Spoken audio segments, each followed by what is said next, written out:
Allez Normie, allez atypique, une petite vidéo de lundi. Donc lundi férié, joyeuse Pâques à tous et à toutes pour juste doser un peu la semaine. Pour moi en super bonne chose en fait, même si j'ai l'air fatiguée. J'ai passé une journée à l'air libre hier et avec les allergies, comment vous dire? C'est un peu compliqué, donc no make-up, no filter. On est en jachère aujourd'hui. Voilà, mais c'est pas mal aussi, hein. Donc mon côté myxomatose des yeux, faut pas vous inquiéter, hein. C'est pas le lapin de Pâques qui me l'a refilé, c'est juste les pollens.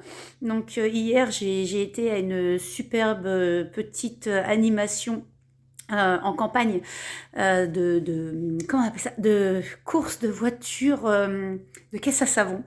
C'était génial. Alors quand on dit que Red Bull donne des ailes, non, non, non, hein. Mais c'était super chouette à regarder. Non, là, par contre, il y a eu beaucoup de vent, donc je voulais juste vous faire un petit coucou donc de la semaine pour vous dire que c'est vrai que les vidéos tardent à venir, à en faire plusieurs à.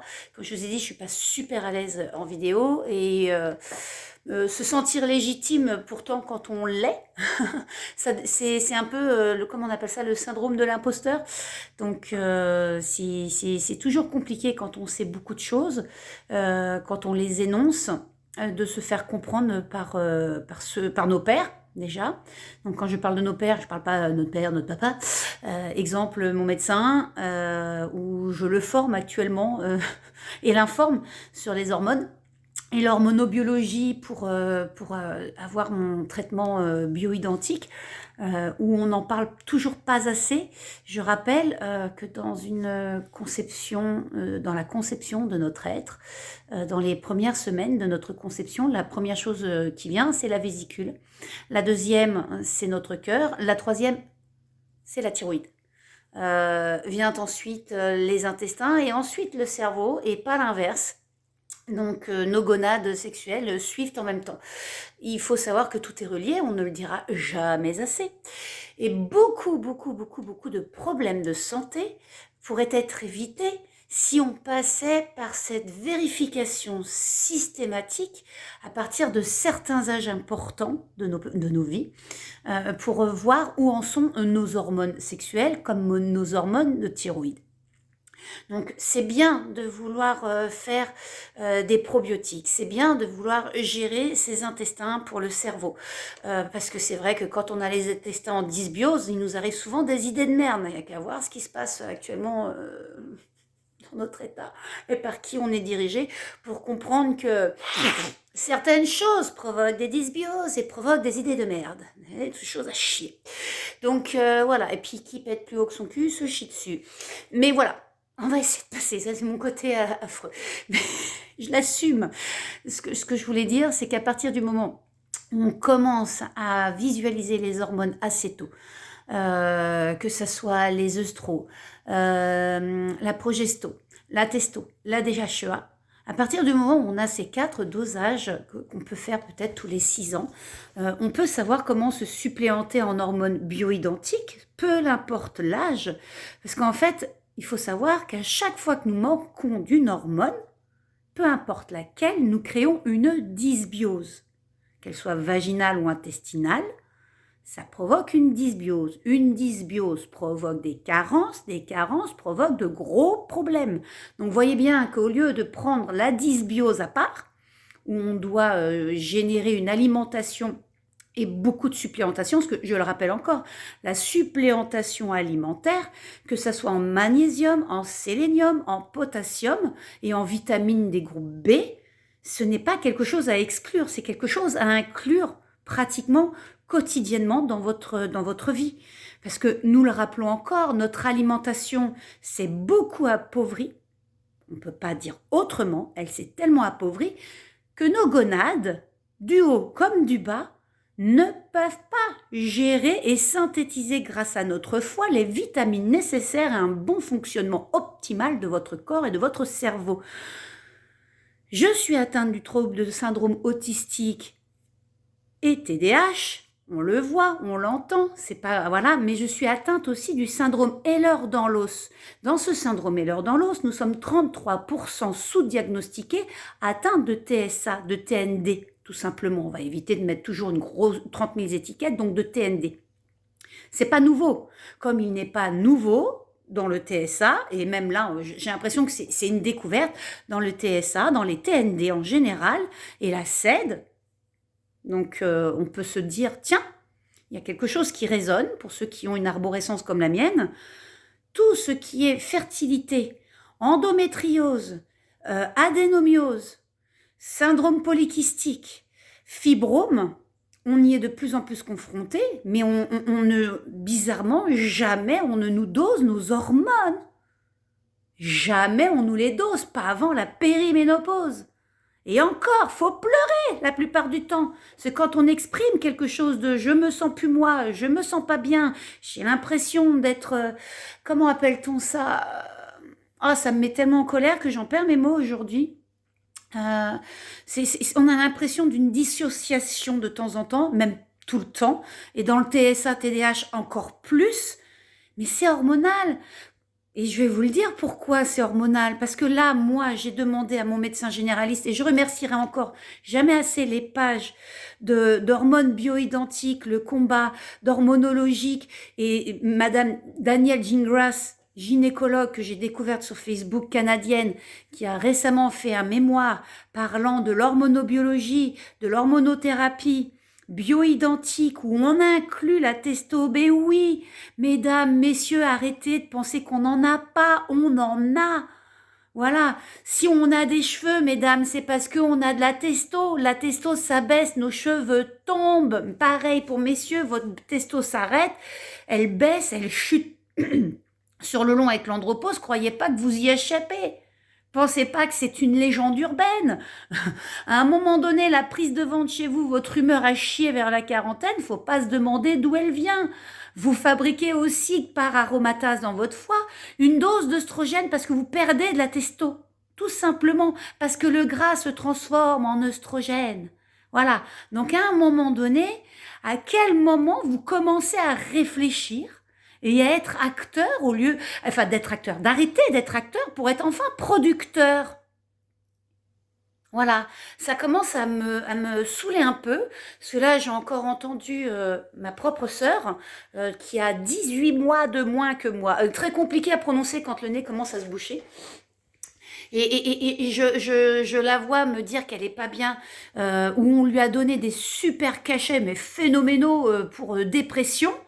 Mais pas une seule fois avec son TDAH, parce qu'on est toutes diagnostiquées, à part ma grande sœur, mais du côté de ma petite sœur, on est tous diagnostiqués avec un TSA, TDAH, voilà, d'une façon différente, parce que des choses sont différentes sur notre façon de vivre, de nous alimenter, de l'endroit où on vit, parce que l'endroit où vous vivez dans le monde, vous créez un microbiote aussi totalement différent, les hormones réagissent totalement différents, si tant est qu'il y ait plus de chaleur, plus de vent, plus de froid, faut pas croire.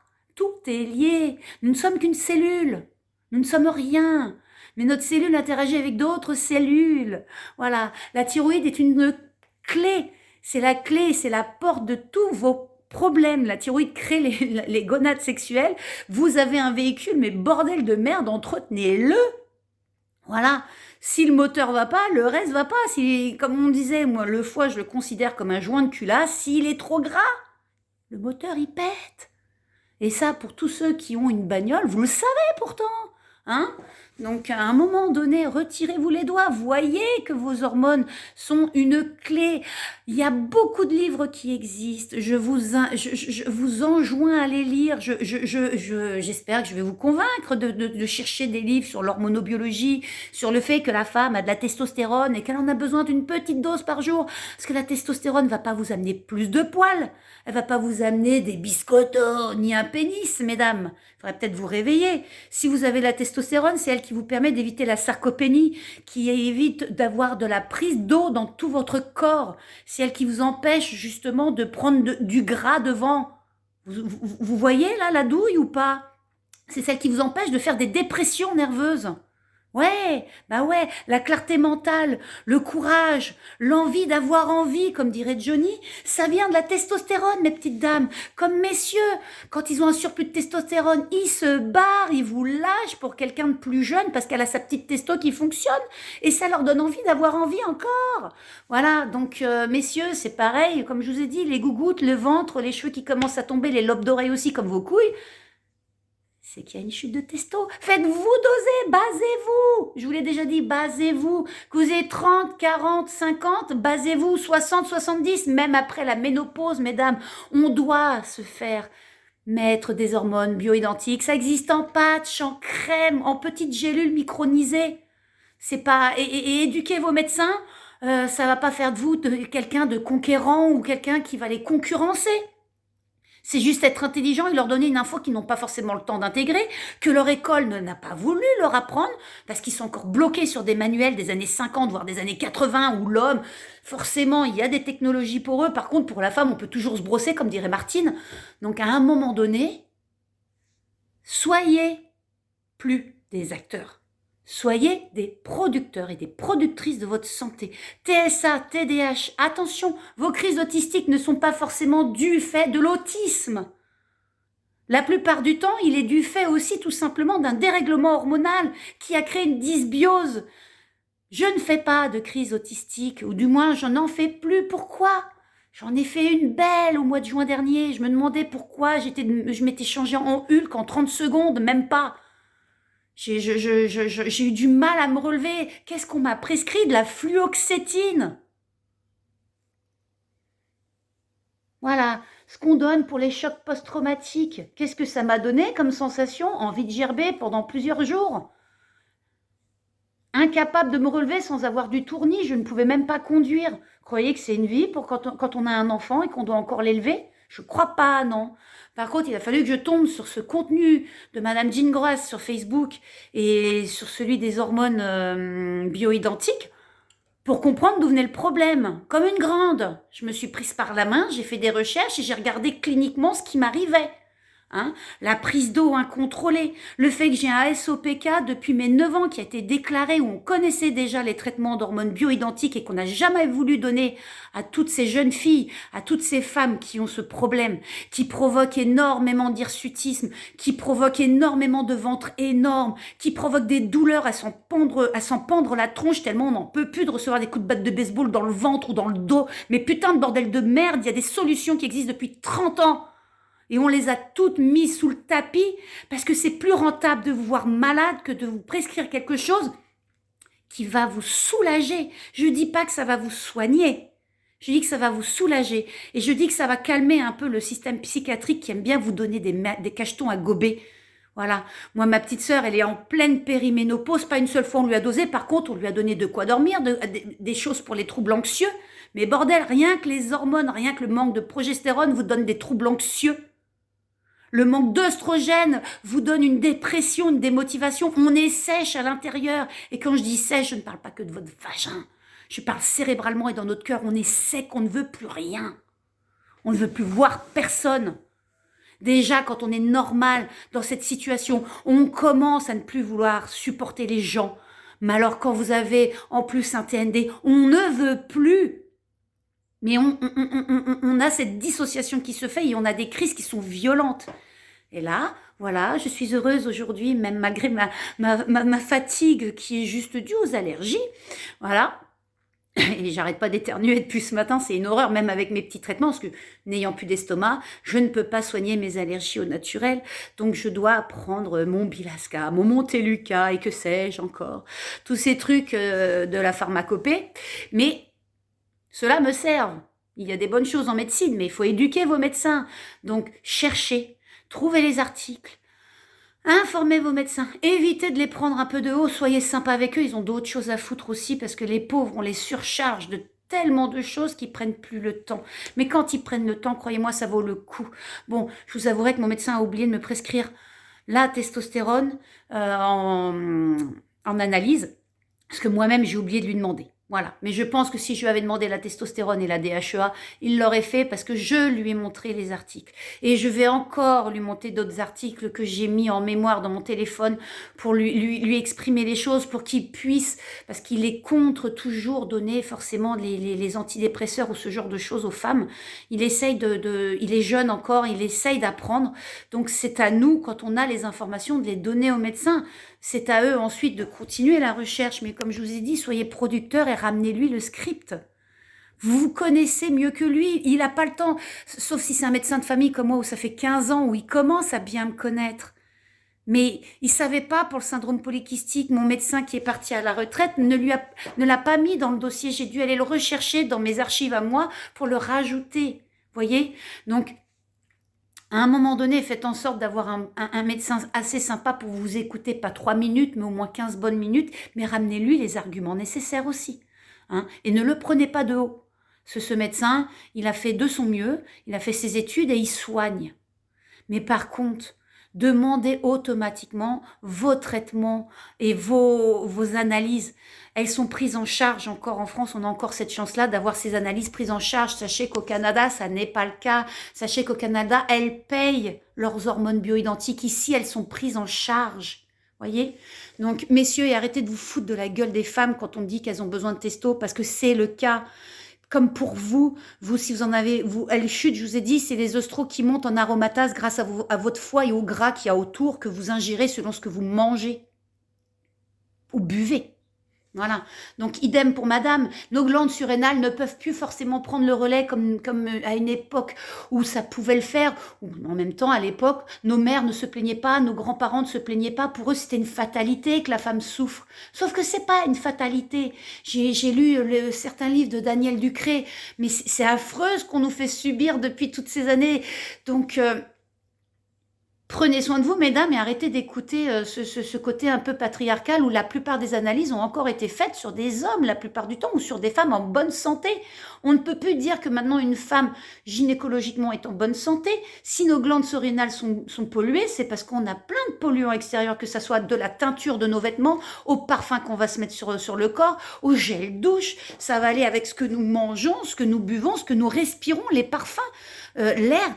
C'est tellement pollué que nos glandes surrénales, elles sont surchargées. Donc des glandes surrénales ne peuvent pas prendre le relais quand nos hormones chutent. Nous, nos hormones, elles chutent tous les 28 jours à partir de la préadolescence. Mais réveillez-vous, réveillez-vous. Il y a beaucoup de traitements que vous pouvez éviter, rien qu'en faisant doser vos hormones et en demandant une supplémentation en hormones bioidentiques. À savoir que c'est pareil, ce qui est une norme sur un papier en laboratoire n'est pas la vôtre. Si vous êtes dans la norme alors que vous avez les symptômes, quand il y a un doute, il n'y a pas de doute, c'est que vous devez être suppléanté, mais que vous devez être suppléanté avec de faibles dosages. Pareil, la testostérone, vous pensez qu'on doit s'en prendre beaucoup? Non, c'est l'équivalent d'un toute léchette comme ça à poser quelque part. Ça réveille le cerveau, ça empêche le brouillard mental, ça permet de remettre tout en place. Et oui, ça recrée une libido. Qui a dit à un moment donné quelle est cette loi, j'aimerais qu'on me la foute dans la tronche là, mettez-moi en commentaire une loi qui dit que la femme ne doit plus avoir d'orgasme en péri et en ménopause et après la ménopause. À quel moment la sexualité des femmes, elle est jugée infâme ou interdite ici? Hein? À quel moment on n'a plus le droit de jouir? Nothing. Never. On a le droit de jouir autant que vous, messieurs, et encore vous. À quel moment vous vous êtes dit que vous avez besoin de Viagra alors que vous avez peut-être juste besoin d'un patch de testostérone parce que votre médecin n'a pas été capable de vous faire doser votre testo et votre DHEA? Réfléchissez. Regardez vos signes cliniques. Informez-vous. Bordel, on a Google. Peu importe ou autre, Quant, on a tellement de moteurs de recherche. Certains se servent de l'IA aussi. Entraînez-la correctement et trouvez justement les informations. Aidez vos médecins aussi. Comme je vous dis, ils n'ont plus le temps de vous recevoir comme avant. Déjà, il y a une pénurie de médecins, en un. En deux, on leur donne tellement d'administratifs qu'ils n'ont plus le temps de vous regarder plus de 5 minutes. Ils ne regardent même plus le blanc de vos yeux pour savoir si vous avez un problème avec votre foie. Je vous rappelle que quand vos yeux commencent à être un petit peu jaunes, que vous avez le teint cireux, il y a un problème de foie. Si votre langue est chargée et blanche, il y a un problème avec votre foie et une dysbiose qui a créé une candidose. Voilà, mais vérifiez vos hormones. Vérifiez la bonne qualité de vos hormones. Moi, ça va faire 3 bons mois que je teste mes dosages, où je suis en hormones bioidentiques. Là, franchement, il me manque la testostérone, mais je suis à 90% du coup de mon traitement. Et ça fait 2 semaines qu'on a trouvé le bon dosage avec les bons compléments alimentaires. Donc, pardon, le fait de ne plus avoir d'estomac, je suis toujours en carence avec le fer, je suis toujours en problème d'hypothyroïdie dû à ces carences, c'est ce qu'on appelle une hypothyroïdie mécanique. C'est comme certaines Hashimoto, comme certaines bases d'eau. Souvent, la thyroïde ne fonctionne pas parce qu'on a un dérèglement, mais souvent, ce n'est pas la T3, la T4, ni la reverse de toutes celles-ci. Souvent, c'est les gonades sexuelles qu'on n'a pas regardées. Et ça peut empêcher une perte de poids, ça peut donner des douleurs musculaires, tendineuses et osseuses. Et avec la 7, je sais de quoi je parle.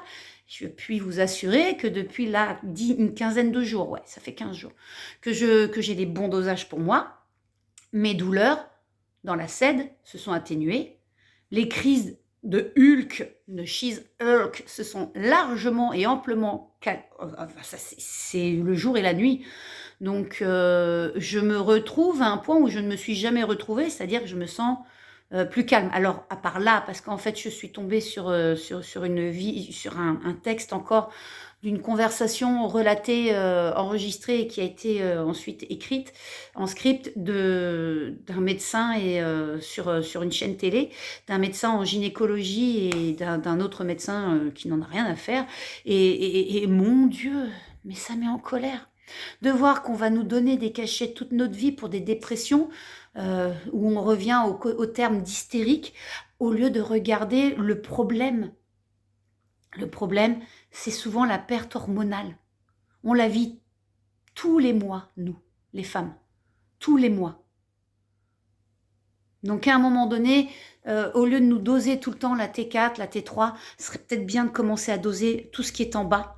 Baser tout ça pour réussir à remonter comme je vous dis encore, de mauvaises analyses en bas provoquent des dysbioses vaginales, mais des dysbioses intestinales. Et la dysbiose, on sait très bien que ça provoque des carences et que ça provoque plein de problèmes et que ça donne des idées de merde et des idées noires. Donc oui, c'est bien de vouloir, je vois des médecins qui essayent de gérer le microbiote pour les dépressions.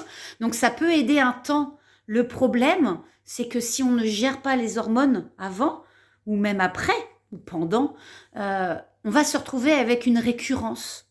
Et ça va être chronique. Parce que le cycle ne s'arrête pas. Même si à un moment donné on n'a plus nos règles, on a toujours un cycle. Notre corps se souvient, le corps est fait d'eau, il a une mémoire. Donc les douleurs de règles, les changements d'humeur ou autres, on les a toujours, même après la ménopause, d'une certaine façon, dans une certaine mesure, parce que l'aromatase et les glandes surrénales ne prennent pas aussi bien le relais que prévu. On ne peut plus dans ce monde se dire que les choses naturellement se feront comme avant. Celui qui pense que le comme avant peut se produire maintenant, c'est juste pas possible. Les données alimentaires, les données sur la qualité de nos aliments, elle a chuté. Nos cerveaux sont dénutris, mais si nos cerveaux sont dénutris, dites-vous bien déjà que nos hormones sont les premières impactées par tous ces changements de civilisation. En civilisation, tout a changé. Même à une époque, on disait que forcément tout fonctionnait bien, mais avant c'est pareil. Nous vivons tous dans des pays, des régions différentes. Chaque pays, chaque région a son encodage pour réussir à subir la chaleur d'un pays, le froid d'un autre. Et nous nous sommes tous mélangés autant qu'on a pu, et on le fait encore grâce aux nouvelles technologies, la voiture, les avions, les bateaux. Maintenant, on voyage tous, on se mélange tous et on crée des microbiotes, des encodages totalement différents. Le premier encodage dans notre ADN va arriver par notre thyroïde. Vu comme je vous l'ai dit, c'est la deuxième chose, enfin troisième, parce qu'il y a la vésicule d'abord, qui nourrit ce fameux petit cœur, qui le fait battre, et ensuite on a la thyroïde qui donne cette impulsion électrique qui permet de tout construire, et qui va générer tout le temps des impulsions électriques. Si vous comprenez ça, vous comprendrez l'importance de vous faire baser vos hormones, de vos gonades sexuelles, même après la ménopause. L'hormonobiologie ne s'arrête pas après la ménopause, elle continue. Nous avons des glandes surrénales surchargées. Voilà, nous ne pouvons plus les drainer autant. On aura beau faire autant de drainage lymphatique que l'on veut, si les gonades sexuelles ne fonctionnent pas comme il faut, s'il n'y a pas la bioidenticité donnée pour aider, le drainage ne se fera pas. Voilà. Je rappelle que l'estrogène, la progestérone et l'estrogène, la testostérone, pardon, sont là pour nous aider à gérer les flux, qu'ils soient sanguins, qu'ils soient de l'eau de notre corps. Ça gère nos flux, ça gère notre cardiovasculaire, ça gère le cérébral. Donc c'est bien de prendre des compléments alimentaires, c'est bien de prendre la créatine, c'est bien de prendre du magnésium, il en faut, du potassium, du sélénium, il faut les groupes B, il faut, si vous avez une carence en fer, qui est avérée, et pas que la ferritine, mais que vous avez la transféritine qui merdouille et les VGM qui commencent à bouger avec des B12 et des B9 qui commencent à s'effondrer, prenez du fer, mais là encore, vous avez l'alimentation qui peut vous aider. De temps en temps, on ne peut pas l'alimentation comme moi sans un estomac, c'est compliqué, donc oui, il faut des compléments alimentaires. Là, j'ai un fer qui est formidable, il est liposomal, et il est facile à ingérer, il ne provoque pas de soucis intestinaux comme les trois quarts. D'ailleurs, le tardiféron, il y a tellement de controverses dessus que je comprends même pas pourquoi on le donne encore, parce que dedans, il y a une molécule qui justement impacte les glandes surrénales, qui est très dangereuse pour la santé. Donc, choisissez une bonne qualité de fer quand vous avez, et alimentairement, n'hésitez pas, pour ceux qui ne sont pas véganes et végétariens, contre le bœuf ou autre, peu importe votre religion, votre politique ou que sais-je encore, sachez qu'il faut se suppléanter, pointe à la ligne.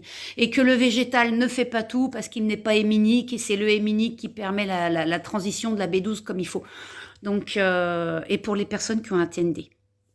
Petit point sur la vitamine B12. Parce que je vais faire des micro-vidéos sur les vitamines. Chaque groupe d'UB avec leur signe clinique de carence et ce que provoque une carence en celle-ci. Voilà, ça va vous aider à vous auto-diagnostiquer déjà pour commencer à vous dire il y a un truc qui va pas, faudrait peut-être que. Voilà. Des fois, on loupe des choses. Des fois, on a des appétences alimentaires qui nous font louper certaines vitamines. Donc, voilà. Donc, la B12. Dans notre cas, quand on prend de la B12, on nous prescrit toujours de la méthylcobalaminine. Le problème, c'est qu'elle est trop forte pour nous, avec un TND. Donc, il faut l'hydroxocobalamine. Il y a l'adénosylcobalamine, mais là, c'est pareil. La cyanocobalamine, c'est pas la meilleure forme non plus. Dans cyano, il y a cyanure. Il y a un petit peu de cyanure, on en fabrique naturellement dans notre corps. On fabrique toujours notre antipoison ou notre propre poison. Mais il y en a dans la cigarette de la cyanocobalamine. Le problème, c'est qu'elle empêche la méthylcobalamine de se mettre et elle empêche l'hydroxocobalamine. Donc, mais cérébralement, ça peut être violent pour nous et trop fort. Et du coup, ça peut nous provoquer des douleurs musculaires. Et c'est la B12, elle est responsable de nos douleurs musculaires et tendineuses. Il faut le savoir aussi. Donc, prenez de l'hydroxocobalamine. Elle est un petit peu dure à trouver, mais on en trouve en sublingual. D'ailleurs, c'est même mieux en sublingual qu'en injection. Moi, j'ai fait, les injections d'hydroxocobalamine, souvent sont acceptées à partir du moment où vous avez le syndrome de Biemer, quand vous avez une B12 en très grande carence. Donc, pour les bariatriqués, il est important de la faire diagnostiquer par votre gastro-entérologue, comme il est important de vous faire diagnostiquer si vous avez un TND en ayant une bariatrie, parce qu'il faudra choisir les bonnes vitamines. Et ça, on ne vous le dit pas. Parce qu'ils ne le savent pas. Parce qu'ils ne font pas de vitaminologie. Ils font ce qu'on leur a appris, comme tout le monde, et puis c'est tout. Voilà. Ils ne cherchent pas plus loin. Et la seule chose qu'ils vont chercher, c'est à vous faire perdre du poids, faire un régime. Et à chaque fois, on se retrouve avec des nouveaux traitements, des nouvelles situations qui provoquent exactement la même chose qu'il y a 20 ans, qu'il y a 30 ans. Donc un régime où tout le monde reprend du poids, tout le monde est carencé, les cerveaux sont dénutris, les hormones vont pas bien, on a une infertilité, on se déclenche des maladies à la con. Et c'est la boîte de Pandore, en fait. Voilà. Donc, si on vous opère les intestins, on vous crée une dysbiose automatique. Si on vous crée une dysbiose automatique, on vous crée des carences. Si on vous crée des carences, automatiquement, vous allez avoir des problèmes hormonaux. Et ça va être le chien qui se mord la queue.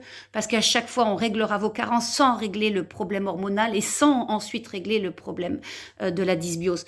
Parce qu'on ne vous fera pas tester, encore une fois non plus, les hormones... pas les hormones... les probiotiques nécessaires.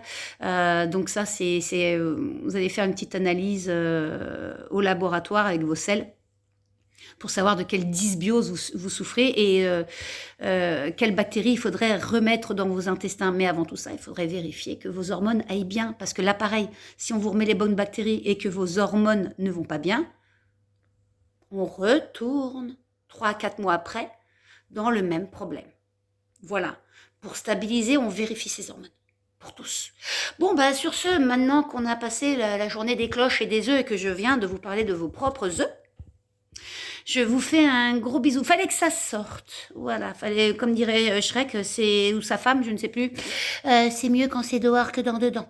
Voilà, donc ça me titillait depuis plusieurs jours et le fait d'avoir vu ma sœur et de voir encore les traitements qu'on lui a encore donnés pour la dépression, pour sans lui avoir dosé après ces 5 grossesses, on lui a toujours pas redosé ses hormones et on ne la suppléante pas. Et là, je la vois à bout. Je la vois à bout, je ne la reconnais plus, elle non plus. Voilà, donc, et ces médecins ne l'écoutent pas. Voilà, c'est une femme, on ne l'écoute pas. Et puis, elle est folle. Voilà, elle est folle. Voilà, t'as un TDAH, t'es folle. C'est le problème. La femme est toujours... la pression, vous voyez, si on voulait parler de féminisme, elle commence par là. Par l'accès aux soins et la violence médicale qu'on subit psychologiquement et physiquement au quotidien. C'est encore une grosse bataille qu'on a à mener.